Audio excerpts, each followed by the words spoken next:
Welcome again to Proclaiming the Bible. I'm Dr. Phelps, and looking forward to this third learning unit together. What is the language of preaching? Every discipline has its own vocabulary. It's true no matter what field or discipline you go into. And the same is true with regard to the field of preaching, or, to use a more classical term, the field and discipline of homiletics. And so we have certain terms that we use throughout the discipline to talk about certain concepts. And in this learning unit, we want to introduce you to some of the beginning vocabulary and language that is important to help us move forward in our task of proclaiming the Bible. So be sure and look at the glossary that is a part of this learning unit. And then we want to talk and think together about the process of developing a biblical message. Is there a way to go about doing this that helps to increase the likelihood of us having a message that is interesting as well as biblical and carries direct biblical authority? And what about the particular purpose for a specific sermon?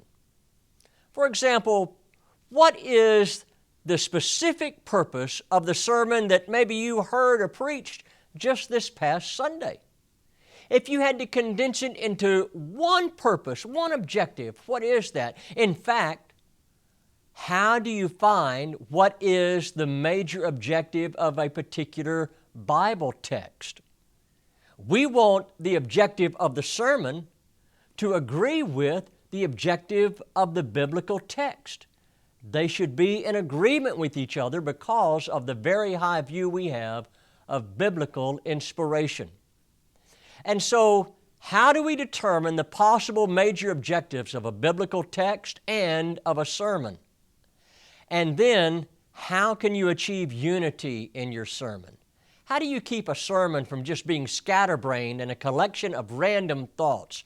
How do you create unity so that a sermon holds together in one unified presentation? How do you get started? Well, we want to introduce you during this learning unit to a basic, simple process for developing a biblical message that has focus, clarity, interest, biblical content, appropriate application, and unity. Dietrich Bonhoeffer one time said, "So many people come to church with a genuine desire to hear what we have to say. Yet, they're always going back home with the uncomfortable feeling that we're making it too difficult for them to come to Jesus." During this learning unit, we want to see if we can begin to make some progress in developing a sermon that holds together and has unity and clarity with biblical content.